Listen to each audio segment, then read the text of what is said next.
Genesis chapter 47, New American Standard Version. Then Joseph went in and told Pharaoh and said, "My father and my brothers and their flocks and their herds and all that they have come out of the land of Canaan.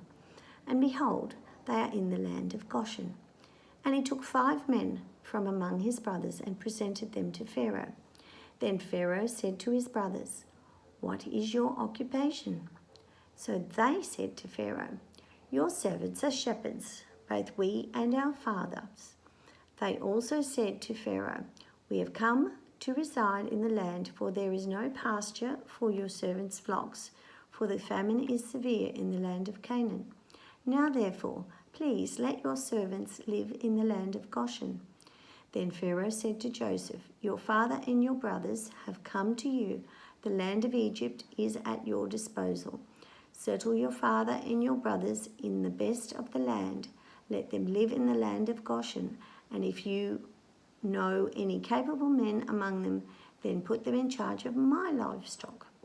Then Joseph brought his father Jacob and presented him to Pharaoh. And Jacob blessed Pharaoh. And Pharaoh said to Jacob, "How many years have you lived?" So Jacob said to Pharaoh, "The years of my living abroad are 130. Few and unpleasant have been the years of my life, nor have they attained the years that my father lived during the days their living abroad." So Jacob blessed Pharaoh and went out from his presence. Now Joseph settled his father and his brothers and gave them property in the land of Egypt, in the best of the land, in the land of Ramesses, as Pharaoh had ordered. Joseph also provided his father and his brothers and all the father's household with food, according to the numbers of their little ones. Now there was no food in all the land, because the famine was very severe, so that the land of Egypt and the land of Canaan languished because of the famine. And Joseph collected all the money that was found in the land of Egypt and in the land of Canaan in payment for the grain which they brought. And Joseph brought the money into Pharaoh's house.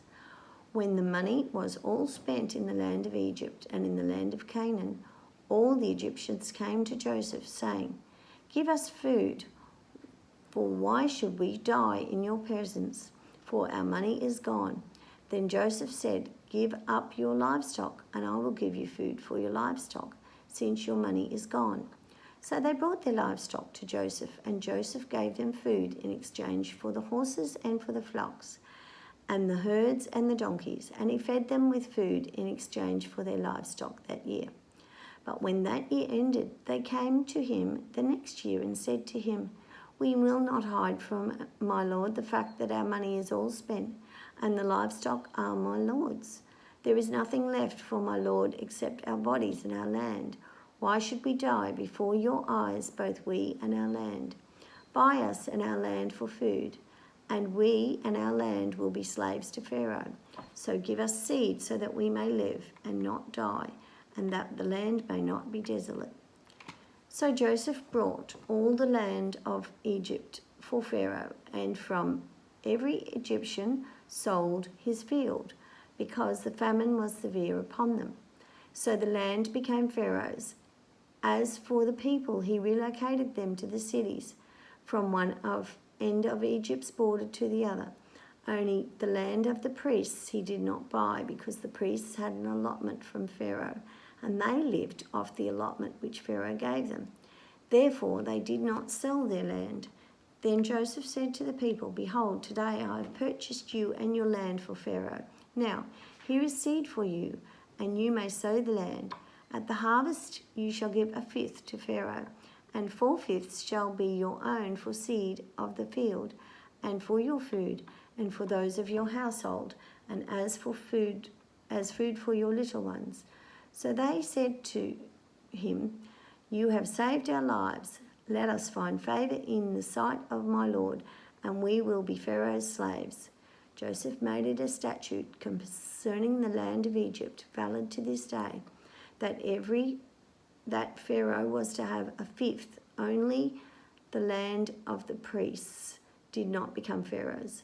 Now Israel lived in the land of Egypt, Goshen, and they acquired property in it, and were fruitful and became very numerous. And Jacob lived in the land of Egypt for 17 years. So the length of Jacob's life was 147. When the time for Israel to die drew near, he called his sons Joseph and said to him, "Please, if I have found favor in your sight, place your hand under my thigh now and deal with me in kindness and faithfulness. Please do not bury me in Egypt. But when I lie down with my fathers, you shall carry me out of Egypt and bury me in their burial place." He said, "I will do as you have said." And he said to him, "Swear to me." So he swore to him. Then Israel bowed in worship at the head of the bed.